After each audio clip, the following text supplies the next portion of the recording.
Selamat sore. Hari ini saya bersama Bapak Gozi Al-Fatih. Beliau adalah motivator atau trainer di Logos Institute. Beliau kali ini akan membahas bagaimana ilmu-ilmu parenting, bagaimana mendidik anak, bagaimana membangun sebuah keluarga. Apa itu, Pak Gozi? Ilmu parenting itu apa? Iya, ilmu parenting ini sebenarnya luas ya. Bahkan kalau di Amerika, di Utah kalau nggak salah ya, itu ada jurusan Family Studies, ilmu tentang keluarga. Ironisnya, sekarang kita bayangkan, orang kalau ingin bekerja di perusahaan, apa yang dilakukan? Sekolah, berapa tahun, SD, SMP, SMA, lalu kuliah. Itu semua dalam rangka mencari bekal untuk kesiapan kita dalam memasuki dunia kerja. Tapi coba kita renungkan, berapa banyak orang yang secara sadar, sengaja, serius membekali diri untuk menciptakan atau melahirkan mental yang siap untuk menikah, bahkan lebih dari itu untuk mendidik anak. Nyaris nggak ada itu, ngerasa jatuh cinta sama cocok nikah pasti beres. Itu kesalahan fundamental.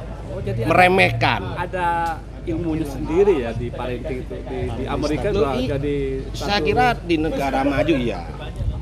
Di negara maju bukan hanya Amerika sih, Family Studies ini ya salah satu disiplin ilmu yang cukup serius. Akibatnya apa? Akibatnya ya banyak pernikahan yang gagal. Saya nggak bilang saya yang berhasil, enggak. Saya bukan contoh yang baik mungkin. Saya hanya ini sekedar share pengetahuan. Saya bukan juga punya latar belakang disiplin ilmu psikologi, bukan, enggak. Saya autodidak, baca buku aja karena ya suka baca. Nah, tapi yang jelas dari yang saya baca, ini sayangnya dalam hal atau urusan parenting ini banyak terjadi yang namanya fundamental parenting error. Kesalahan fundamental dalam masalah mendidik anak. apa itu? Apa maksudnya fundamental parenting error? Contoh konkret langsung aja yang bisa gampang kita pahami. Saya kira kita semua nih mungkin pernah mendengar atau bahkan sering mendengar ada orang tua bilang nggak apa-apa lah, saya menderita, yang penting anak saya bahagia. Iya, Biasa. seakan-akan bijak, seakan-akan benar, tapi salah total. Sulit, hampir nggak ada ceritanya orang tua yang tidak bahagia Anaknya bahagia. atau menderita bisa melahirkan anak yang bahagia. Gitu.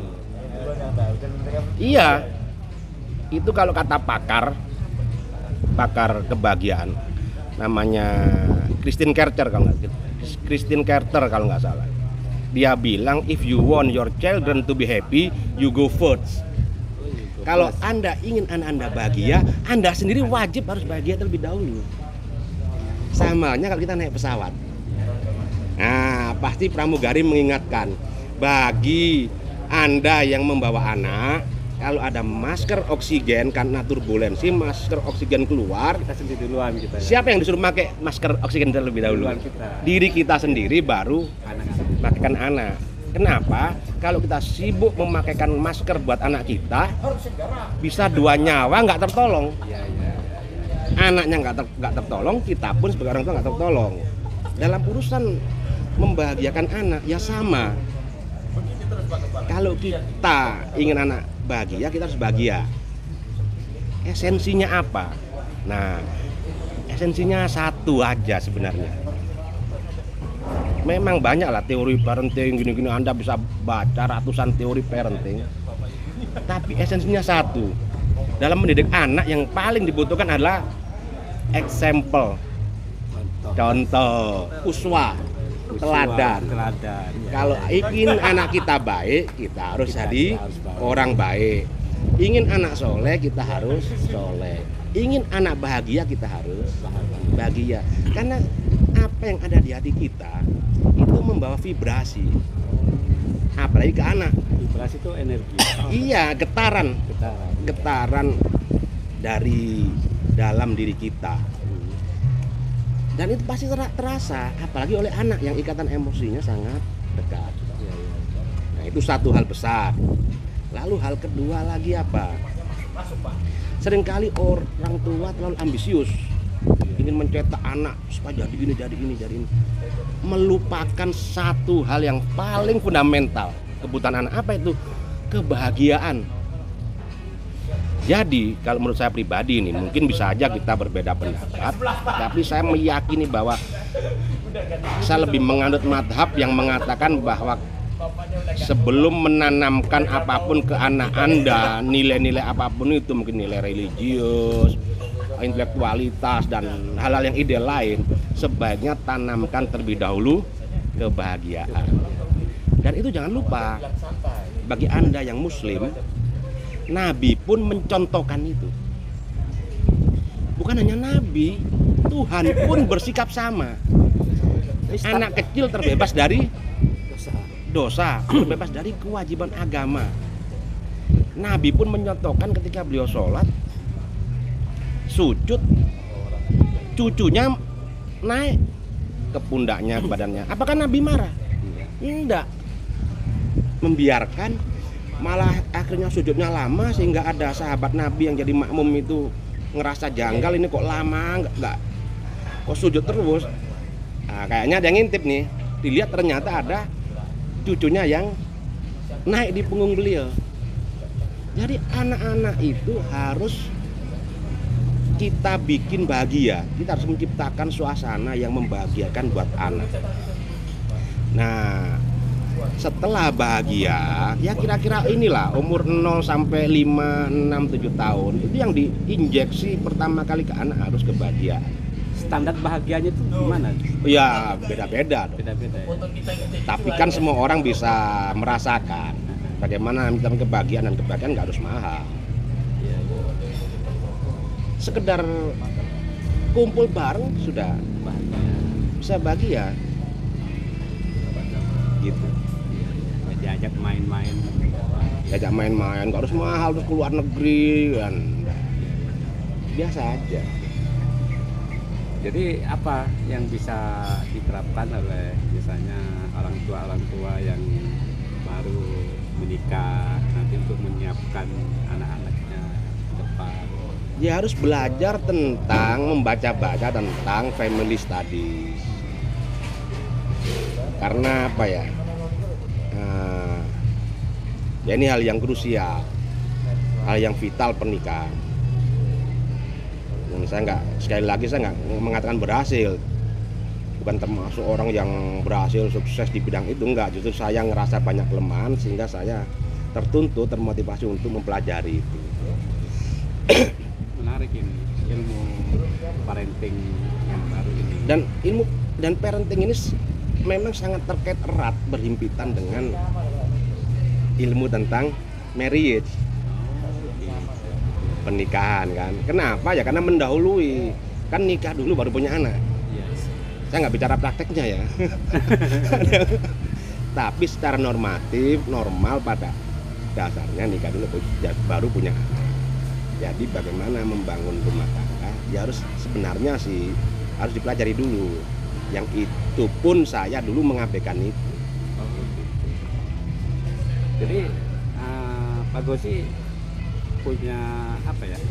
Bisa jadi konsultan buat teman-teman yang mau nikah gitu. Ala kejagoan ya kita sekedarin lah bincang. Teman-teman kalau ada yang bincang santai mau nikah bisa konsultasi Pak Gozi. Oh ya, dan kebahagiaan ini juga hal yang menarik loh. Saya jadi inget ini apa namanya Dr. Sonia Lubomirski apa lupa saya. Itu dari kalau nggak salah dari Amerika yang saya lupa nulisnya apa. Ada bukunya apa ya? How to Happiness apa. Dia ini menyampaikan bahwa intinya dia bilang salah satu poin penting yang dia sampaikan adalah bahwa ada namanya pie of happiness, kue happiness, bahwa kue. bahwa yang membentuk kebahagiaan seseorang itu 3 unsur. Ada 3 hal yang sangat mempengaruhi kebahagiaan seseorang. Pertama, faktor genetik. Genetik penting ya. Iya. Keturunan siapa itu? Bukan siapa, keturunan orang tuanya bagaimana. Maksudnya apa? Karena ada orang yang sejak lahir, sejak kecil pembawaannya cenderung suram, sulit bahagia, melankolik, semacam itu. Sebaliknya ada orang-orang yang pembawaannya ceria, humoris. Nah, ini biasanya yang lebih mudah bahagia. Tapi sekali lagi ada sebaliknya, orang yang terlahir sulit untuk bahagia. Nah, lalu yang kedua, ini lingkungan. Ini juga pengaruhnya besar. Nah, yang pertama tadi jelas nggak bisa dirubah karena genetik. Yang kedua, lingkungan bisa diubah tapi lumayan berat. Lingkungan itu bisa lingkungan keluarga, lingkungan pergaulan waktu kecil, waktu remaja, lingkungan kerja, teman-teman dekat. Tapi ada hal yang menggembirakan, yaitu faktor ketiga atau hal ketiga. Apa itu? Keinginan kita sendiri. Apa ya? Saya lupa istilah dia sebut intentional activities. Jadi intinya aktivitas-aktivitas yang mendorong kita untuk bahagia. Jadi kita create sendiri. Jadi gini, meskipun kita terlahir dari genetika yang kurang mendukung tuh, iya, sulit bahagia. Tapi kalau di-create dengan lingkungan yang baik dan diri kita meng-create untuk bahagia, ya kita menjadi gampang bahagia. Juga. Iya, itu yang diistilahkan oleh Daniel Gilbert dari Harvard. Itu disebut synthetic happiness, kebahagiaan buatan, kebahagiaan sintetik, yang dampaknya sama persis dengan yang kebahagiaan yang nggak dibikin-bikin.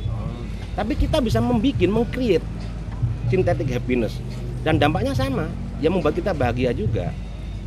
Jadi teman-teman, kalau misalnya waktu mudanya dalam lingkungan keluarga yang misalnya dilahirkan oleh orang yang tidak bahagia, menurut kita genetiknya udah biasa-biasa saja. Tapi kalau kita bergaul dalam lingkungan yang mendukung dan kita punya motivasi untuk bahagia, insya Allah itu kebahagiaan akan. Ya, itu bisa. Tapi kalau kita tidak bisa menemukan lingkungan itu, ya kita harus aktif menciptakan aktivitas-aktivitas pribadi yang membuat kita bahagia. Apa misalnya? Ya masing-masing orang bisa beda. Mungkin nonton TV, nonton film-film humor, film kartun, mungkin jalan-jalan ke gunung, mungkin berusaha terus melihat sisi positif dari setiap peristiwa, event, pengalaman hidup. Nah, itu akan menstimulus kebahagiaan kita.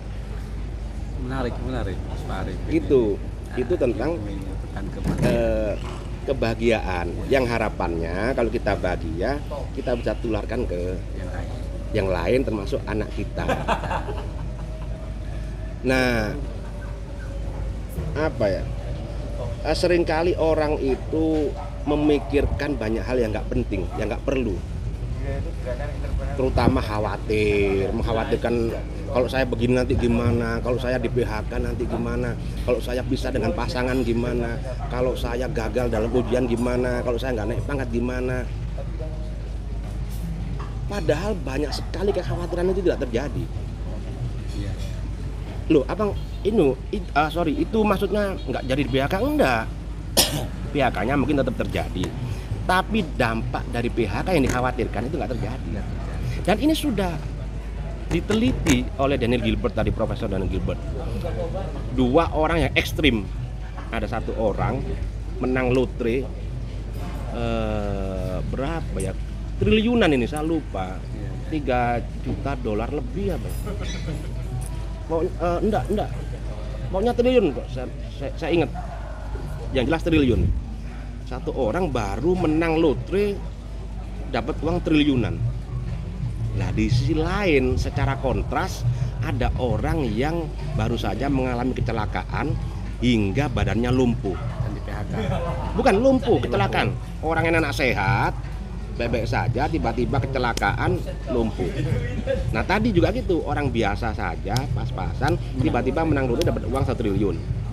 Di riset lah, diobservasi lah 2 orang ini dengan nasib yang sangat kontras, bertolak belakang. Kira-kira mana yang lebih bahagia? Yang menang lotre. Pasti menang lotre. Yang menang lotre. Hampir semua jawaban, bukan hampir semua jawaban seperti itu.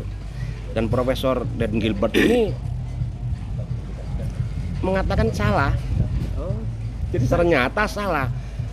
Paling lama setahun kemudian dia bilang they are equally happy. Mereka berdua sama bahagianya, kebahagiaannya sama, oh gitu. setara, sama-sama bahagia. Kenapa kok gitu? Karena kita sebenarnya manusia punya psychological flexibility. Fleksibilitas psikologis. Kita ini sebenarnya sudah dibekali Tuhan bisa beradaptasi dengan berbagai kondisi.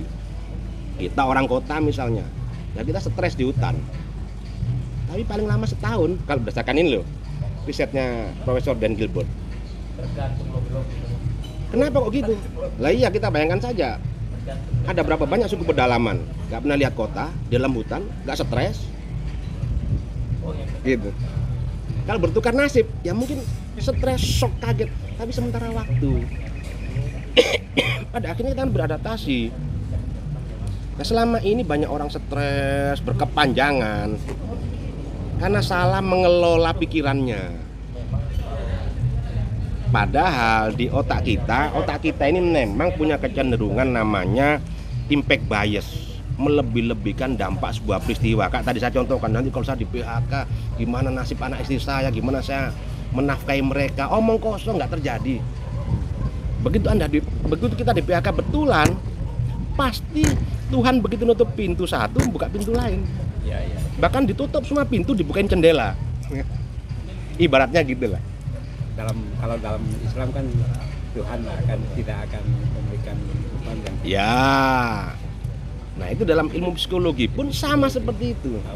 pasti ada jalan lain. Iya, nggak mungkin sesuatu itu deadlock di pikiran kita berkepanjangan. Kita sendiri yang bikin deadlock. Melebih-lebihkan karena memang otak kita punya kecenderungan impact bias tadi. Jadi teman-teman kalau belum ada hal yang besar merasa itu ya nyantai aja, pasti akan Iya. jalan. Dan ini bukan omongan motivator, bukan omongan dukun, bukan omongan peramal, omongan saintis. Ini udah Hasil penelitian based on research. bisa riset ya. Iya, diteliti seperti itu.